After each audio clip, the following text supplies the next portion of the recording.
Ask Reddit. My bird saved my life. Reddit, what has your pet done that changed your life completely? One day I was walking my dog, and on our way back to my house, a squirrel ran into our garage. I let go of the leash thinking, hey, we're home. He won't run away or anything. Well, turns out, the squirrel runs out of the garage and my dog runs after him. As a last resort, I step on his leash to keep him from running away. It wraps around my ankle, and I fall to the ground. It was a little jarring, but I'm okay. The next day my leg puffs up to the point where I'm limping very badly. We go to the doctor and find out that, because I had twisted and fell, because of my squirrel hungry dog, it aggravated a blood clot, specifically, a DVT, deep vein thrombosis, which caused the swelling. Since I'm only 15, blood clots are not common, so the doctor took more tests, and we found out what caused the clot was a malignant tumor near my bladder, the size of a grapefruit. They also found the cancer had spread, stage 4, so I started treatment immediately. It's been 10 months since my dog caused me to fall. Today I'm cancer free and almost finished with chemo. TL. Doctor, my hyper dog saved my life. Not as serious as some of the other stories on here. I met my girlfriend of 2 years because of my dog. I was out walking Boots, my dog, in the local park when this cute blonde walks over to say hello. It's not unusual for people to come over to talk to other people's dogs in this park, and she asks the usual questions. Is it a boy or girl? What's his name? And so on. She's crouching down petting him when he barks once or twice, and I said lamely, he asked if he can have your number, but she laughed and gave it to me. I still can't believe it worked, but my life is much better now because of Boots.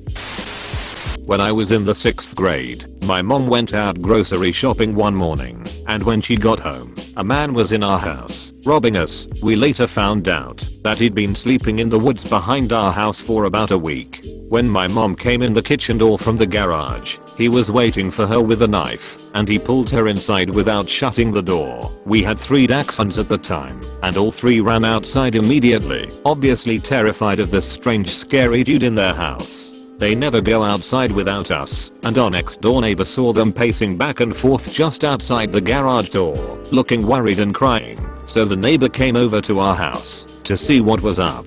The guy in our house pulled her inside too, but my mom and the neighbor managed to break and run in separate directions, so the guy cut and run too. He was caught the next day, sleeping in a tent in someone's backyard. WTF. If our dogs hadn't gone outside and cried, my mom would probably have been our pet and or killed. Strudel, Heidi, and Daisy, you are my hero puppies and I love you. R.I.P. Strudel. This guy does not know how camping trips are supposed to go at all. Not exactly a pet, but when I was visiting friends up in Nunavut there was a moose that used to hang around and get drunk off of fermented apples near their house. It was surprisingly chill with people, probably because it was drunk as duck most of the time. Anyways, one day my friend and I get back to his place and the moose is standing right on his doorstep blocking the door. Only an idiot ducks with a full grown moose, so we let it be and get back in the car to wait for it to leave. After a few minutes a couple of mounties show up, then a couple more, then more. Up there you don't normally see more than 2 cops at a time, so it was a bit of a strange response to a moose on the doorstep, especially considering we hadn't called anyone. It turns out they weren't there for the moose, they were there for a man who had beaten his girlfriend, stole her shotgun, robbed a store, and was last seen being chased by a drunken moose right into my friend's house. If the moose hadn't been blocking the door the guy probably would have shot us or something.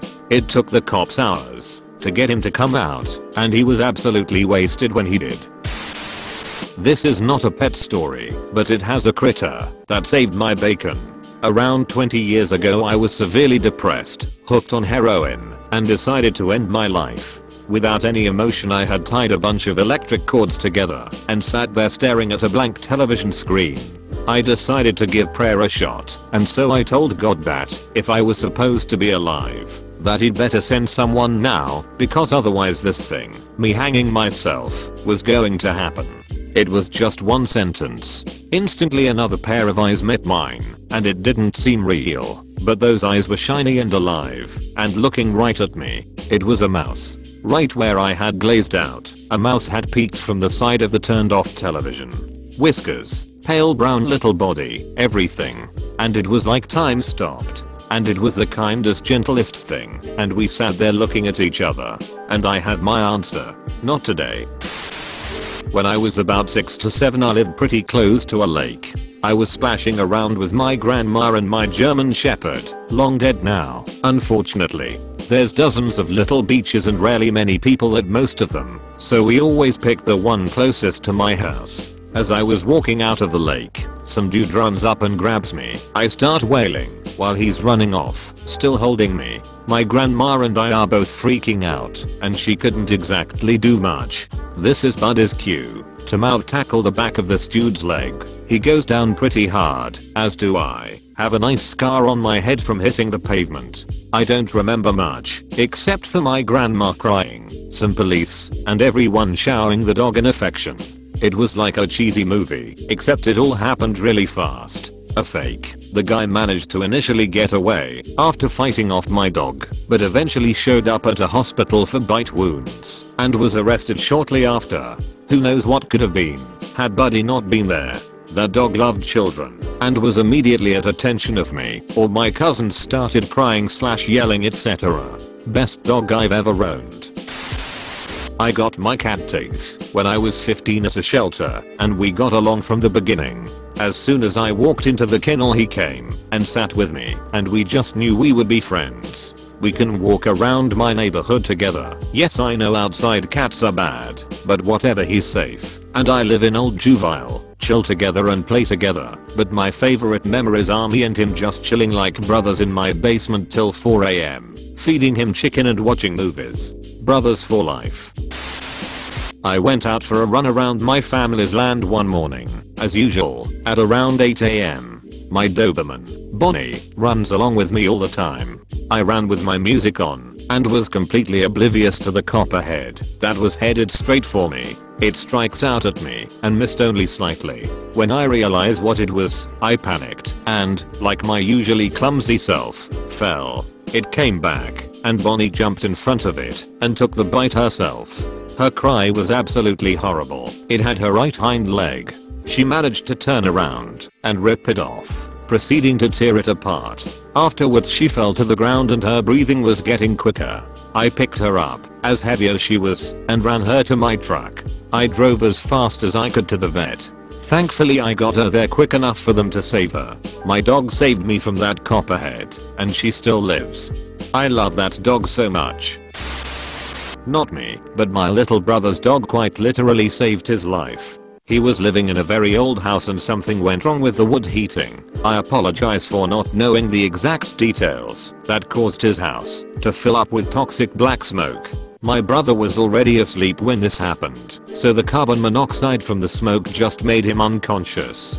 Brutus, his dog, repeatedly bit his arm until the pain snapped him out of it, and then helped drag him towards the door.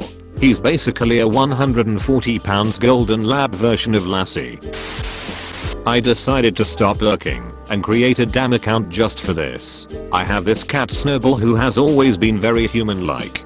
Her mannerisms, the way she seems to understand me when I'm talking to her, how she sniffs out my bad feels from across the house, and always comes running to cuddle with me. She's never gotten sick, ever, knock on wood. I've even seen her open unlocked doors. I've had her for about 12 years, and we've been best friends since day one. I moved off to college and she stayed with my mom, who had recently separated from my dad and was living in the old house with just my little sister. Snowball always tried to come into her room while she was asleep to cuddle with her, but it would make her sneeze, so she put her outside the room and shut the door. One night my mom put her outside, shut the door, and went to sleep as usual. A few hours later she woke up because Snowball jumped on top of her, meowed loudly and started batting / clawing at her face.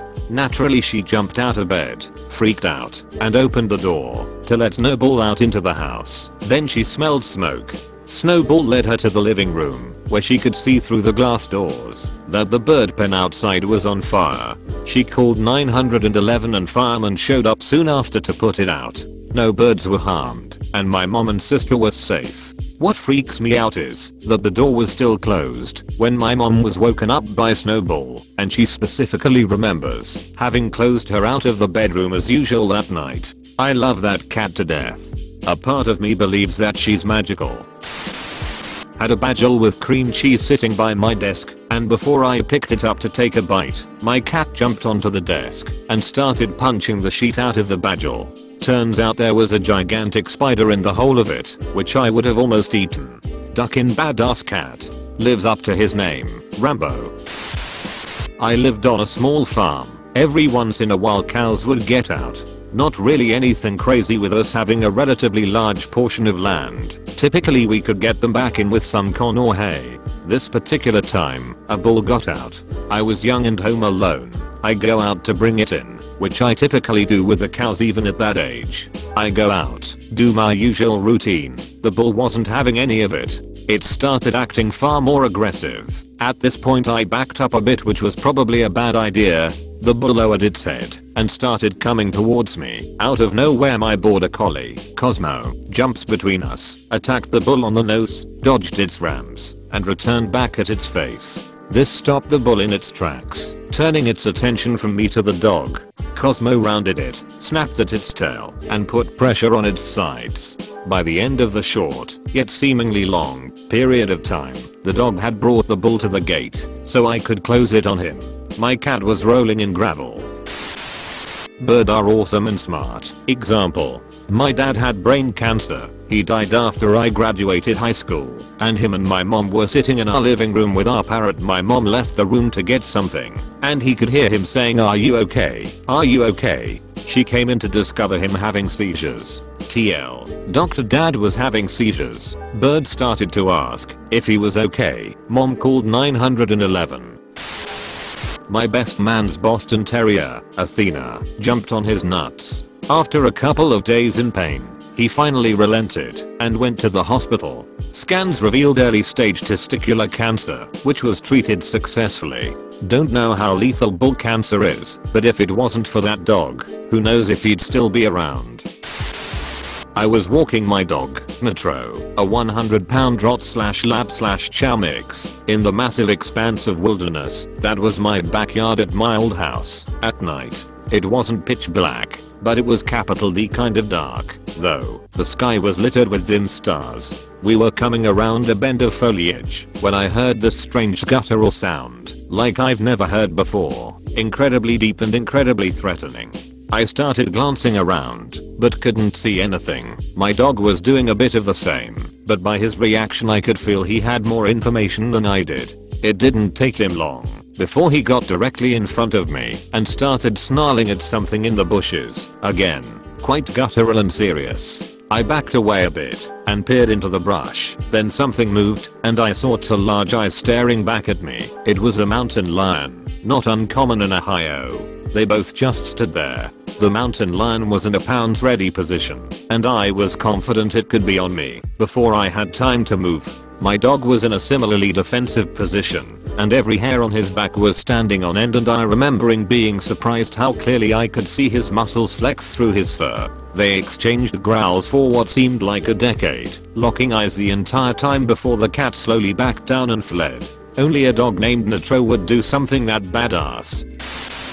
When I was a little over a year old, my family was moving across town. It took 4 days to get everything ready, while my parents and sibling were packing the house up and loading the moving truck. I was on the front porch playing.